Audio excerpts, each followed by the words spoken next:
Nathan Drake is a treasure-hunting, fortune-seeking badass with a devil-may-care attitude and a knack for adventure. His creative and nonchalant problem-solving help him survive gun-touting pirates and zombified monsters as he searches for lost treasures. Nate's story is one of excitement, each step leading him precariously close to death and spoils that make it all worthwhile. Drake's sense of adventure consumes him, allowing him to thrive in environments with powerful forces beyond his control. His easygoing, borderline douche nozzle attitude while death stares him down allows him to manipulate seemingly impossible situations without nagging, fearful emotions clouding his judgment. This cool-headedness first manifests in bro-ish behavior, but ultimately keeps Nate alive long enough to grow into the spitting image of who you'd call a friend. Nate is the guy we all want to be, and that asshat we all hate. He's the culmination of coolness and cockiness all mixed into a single handsome studsicle. Think Indiana Jones or Han Solo riding by the seat of their pants and somehow coming out unscathed. Good old Nate is just as lucky and just as witty, constantly cracking jokes in the midst of certain death. Oh, careful now. Wouldn't want you to melt.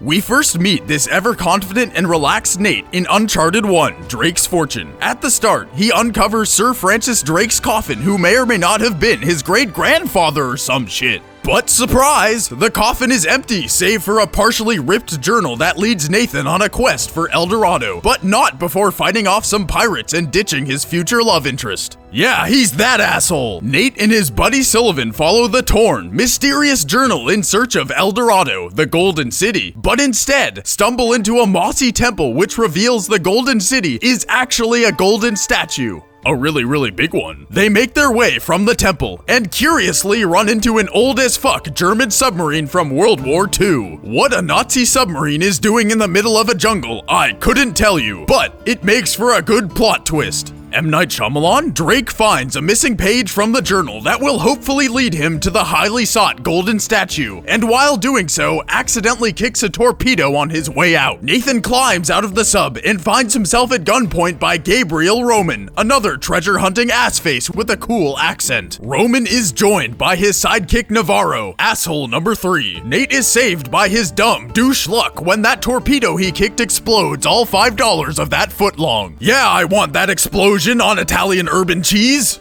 Toasted, please. He runs into the forest as Sully is gunned down, surprisingly crashes into Elena, the girl he ditched, and the two escape in Sully's plane, only to be shot down by anti-aircraft guns. But hold on, Nate and Elena find out Sully isn't dead, so they save his sorry hide and discover the journal that started this quest for the golden statue saved his life. The three musketeers travel through a never-ending series of ruins until they get a warm welcome from Gollum's cousin, who tries to eat them. Gollum's family is a bunch of cursed Europeans or some shit because the gold is cursed and turns people into zombies. Nazis? Zombies? God damn it, Uncharted! Elena gets captured, but Nate and Sully find her along with the baddies and El Dorado. Convenient indeed. Roman opens up El Dorado cause now it's a mummy tomb instead of a statue, breathes in mummy dirt, and Navarro shoots him. Navarro then helicopters out El Dorado to sell as some sort of weapon or something, and Nate has to go stop him like a true hero. Our douchebaggy friend has turned into a white knight ready to risk his life for the sake of humanity. Gotta love that character development. Drake jumps on the coffin slash statue slash thing, and Elena, who's still held captive in the helicopter, sabotages it, and the copter crashes into a freighter offshore. Somehow, everyone survives the crash and more shooting ensues. Nate uses his bodacious bod to kick ass, save the girl, and ultimately the world. All that good hero stuff, and thus becomes the man we know and love. Nate's a badass dude with an ever-present sense of humor who realizes everything he does is absolutely insane. And does it anyways. Uncharted shows us the transformation from Nate the douche to Nate the hero. But how did Nathan become the savior of mankind from the treasure hunter he started as? Drake's journey provides us with a roadmap to the changes in his priorities. When we first meet Nathan, he only cares about treasure, breaking laws, and leaving Elena behind to make sure no one else gets to El Dorado first. As his path becomes more treacherous, he begins to care about those around him, giving us a real separation between the good and evil in Uncharted. While nothing ever seems to go exactly his way, he somehow always climbs out alive at the last second, bringing his friends with him. In this way, we see that Nate really is the embodiment of adventure, going wherever he is led and keeping everyone alive along the way. In the end, Nate doesn't care about whether or not he gains anything from his journey. He only cares about the experience itself and the people who risked their lives for him. Warning, you are about to hear some epic mispronunciation because our voiceover guy and our research team had some communication issues. You've been warned. In Uncharted 2, Among Thieves, we find Nathan on a journey in search of Marco Polo's lost fleet. Because while Marco Polo wasn't revolutionizing swimming pool tag, he was hiding a massive fortune on a fleet of ships. Right. Anyway, Nate finds himself joining forces with Harry Flynn and Chloe Fraser in order to steal a small lamp from a Turkish museum for a wealthy benefactor. They all decide that's bullshit and use this as an opportunity to discover the hidden treasures lost in Marco Polo's 13 missing ships. What could possibly go wrong? Also, Drake and Chloe used to bang. Nice. Everything goes wrong as Flynn double-crosses Drake. Nate ends up in the Turkish slammer, but Chloe recruits Nate's old buddy Sully to bail him out. Leaving his beloved poop bucket behind, the three of them hatch out a plan to take revenge on Flynn and snatch the Chintamani stone from under him. It's also revealed that Flynn's employer is the Serbian war criminal Zoran Lazarevic, who is kind of an ass. Did he say Vic? It's supposed to be Vitch, right? It's supposed to be Vitch. Vitch with the ch sound. Vitch. Train. Michelle. Chell. No. Chloe, working as a mole, sets up an explosion at Lazarevic's camp as a distraction as Nate swoops on important information. He discovers that the Chintamani stone is not there, but is likely still in the mythical city of Shambhala. Searching for more clues, the gang stumbles upon Marco Polo's missing crew and the Purba, a golden dagger that will grant entrance to Shambhala. An ancient map points them towards a Nepalese temple, and they're off until Flynn and his crew ambush them. To make matters worse, Chloe double-crosses Drake and Sully as she pulls a gun on them, but Chloe says JK lol and smashes that gun right into the skull of Flynn's henchman. The three amigos narrowly escape and bid Flynn and company a chinga tu madre as they part ways. With Sully off the mission down with a bad case of old, Nathan and Chloe meet in Nepal to find Lazarevic has plunged the city into civil war. With both parties racing to find the correct temple, Nate runs into Elena and her cameraman Jeff, who are attempting to prove that Lazarevic is alive. The four of them get to the temple before Lazarevic and head inside looking for clues. After a series of puzzles in ancient passageways, Nate and Chloe use the Purba to figure out the location of Shambhala. Upon exiting the temple, our heroes are ambushed by Lazarevic and his men. Again, Drake and Chloe fight their way through a wave of idiot henchmen and would be good to go, except Jeff has been shot in the abdomen. Nate shows his good guy Greg's side and refuses to leave Jeff behind despite Chloe's insistence. Unfortunately for all of them, Flynn and Lazarevic catch up and the nefarious Serb executes Jeff. Chloe attempts to keep her cover and ends up on a train with Lazarevic. Vitch. With like an H. Vitch. I hate you, Grant. Meanwhile, Drake and Elena narrowly escape Flynn's clutches by running like Jamaican sprinters. Elena, by the way, is the goddamn female version of Usain Bolt. Nate shows everyone that his good guy Gregness wasn't a fluke as he goes on a suicide mission to rescue Chloe. But things go awry as Chloe refuses to leave with him. Nathan gets shot by Flynn, and realizing that this is his only chance at survival, Nate shoots the propane tanks conveniently located in one of the train cars.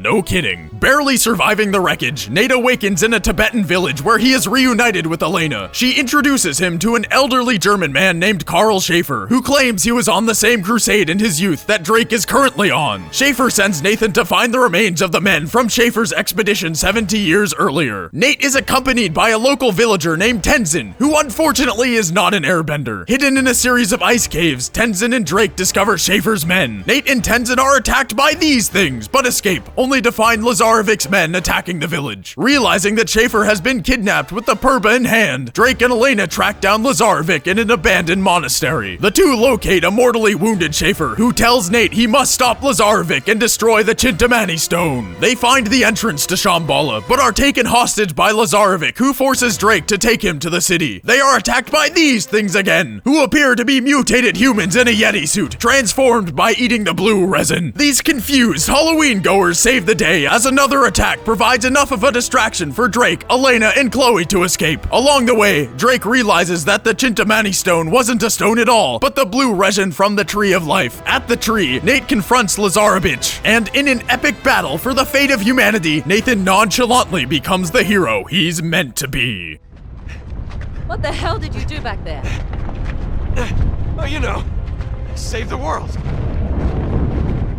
And with those words, we see the real Nathan Drake. He's not always in control of the situation. In fact, he rarely is. But that doesn't stop him from facing his fears with a constant tongue in his cheek. His cockiness and quick wit sometimes cover up the pure spirit of adventure that's hidden underneath. But his true character comes through at the end of the day as he saves humanity in a way that only he can. Which takes us to our last stop on the Nathan Drake train, Uncharted 3, Drake's Deception. Hope nobody blows it up. Uncharted 3 opens with our protagonist in London stepping into a pub for a very lucrative business exchange, which of course turns into a fist fight. After getting thrown through a window and chucked into a urinal, Nate and Sully, who are a little pissy, get introduced to the new main baddies, Kate Marlowe and Talbot.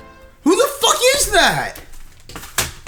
Marlowe's thug cutter ends up shooting Sully and Drake, leaving us unsure as to whether or not the dynamic duo made it out alive. Psych, Nate and Sully are cocky assholes again and had a double agent cutter fake their death. These fuckers are always messing with my head. Nate and his crew follow Marlowe through a secret underground tunnel. Nate's posse runs a long way, cracking dumb jokes until they gain access to the decoder for Francis Drake's ring and the Journal of Lawrence of Arabia. The decoder points them to more clues in France and Syria in hopes of narrowing down just where in 600 miles of desert Francis Drake's treasure will be. Nate finds a fucking forest in the middle of France, and he finds a castle in the middle of the fucking forest. Who the fuck is this guy? Nate navigates to the castle and finds half an amulet with an inscription on it. Hoping that the other half is in Syria, Nate and Sully prepare to leave the castle crypts, only to be found by Marlowe's goons. They give up the amulet and are locked in the crypts with a bunch of flesh-hungry bugs. After the creepiest chase scene in history, Nate and Sully scramble for their lives as Marlowe's agents burn the entire place down. Drake and Sully fast forward to Syria to save Cutter and Chloe, who they assume were followed by Marlowe's peeps. They all meet up in order to find the other amulet piece, almost get blown apart by rockets, and eventually find it. Of course, Marlowe and friends catch up to them yet again and obtain the second half of the inscription as well as Lawrence's journal for themselves. As ever, it's an even race between good and evil, so to tilt the odds, our protagonists call in a favor from none other than Elena Fisher, foreign correspondent. She gets them to their next destination, Yemen, and joins the party. The three spot Talbot, and Drake manages to get Lawrence's journal off him in a fight. After beating the shit out of some goons with a giant fish, Nathan and the gang duck off the streets and stumble into a hidden underground tunnel system. After a series of puzzles, they discover a celestial map that pinpoints the location of the Atlantis of the Sands, the mystical city of Aram. This, of course, activates a coordinated spider ambush that I really can't explain. Upon exiting the area, Talbot drugs Nate, which induces him into an experience which can only be described as a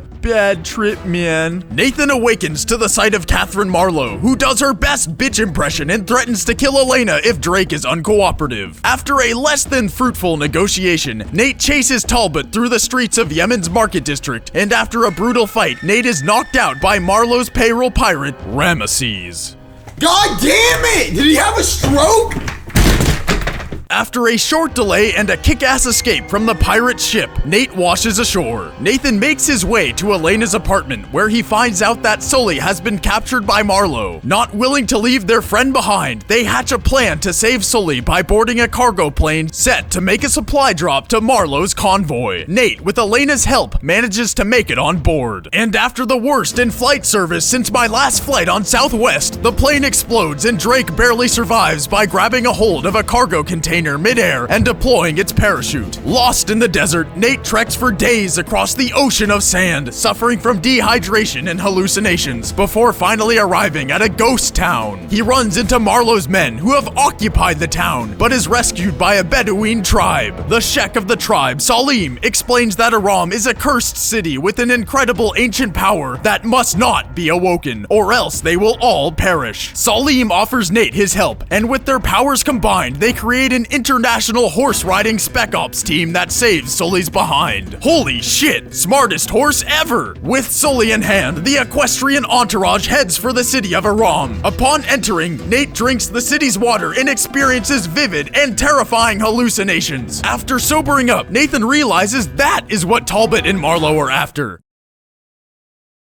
They want the water's contaminant in order to control their enemies through fear. Nate and Sully manage to destroy the vessel containing the contaminant, which causes the city to crumble around them. Towelbutt and Marlowe get their just desserts as they sink into the rising sand. This teaches us a valuable lesson. It's only okay to be an asshole if you're funny while doing it. Our lovable asshole Nathan Drake emerges from the rubble, victorious, and gets a hand from Salim and horse pals. After all they've been through, perhaps Sully knows Nate best.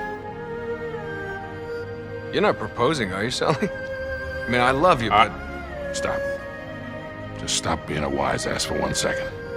Underneath all the bravado and brash humor lies a genuine, good person who cares for others. He saves his friends, he saves his horses, and he saves the world. Nathan Drake is more than just a treasure hunter. He's a survivor, a hero, and a one-of-a-kind adventurer who is driven by the sole purpose of exploration. We see many different sides to Nathan Drake: the witty, carefree treasure hunter, the humorous, good-natured companion, the do-or-die, no-one-left-behind hero. But beneath all these personalities is the die-hard boundary breaker, pushing Nathan harder and further than anyone before. Nathan's passion is driven from a never-ending inquisitive curiosity that he depends on to continue his mission. He's the innocence we feel in new experiences and the excitement we find in discovery. With Nate's world-exploring, good-natured persona thriving beneath his consistent passion for adventure that defines his character, that's the story you never knew. Don't miss.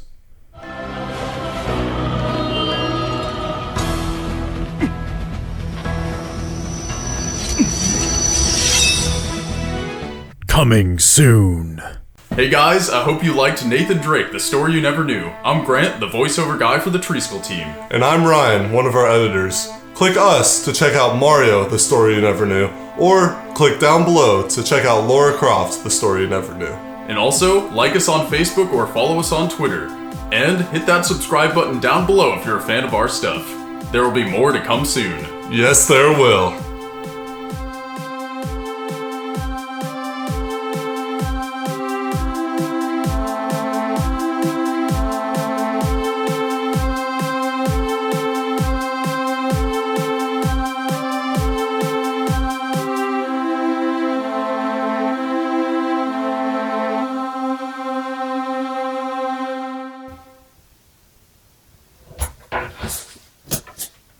Ha ha ha.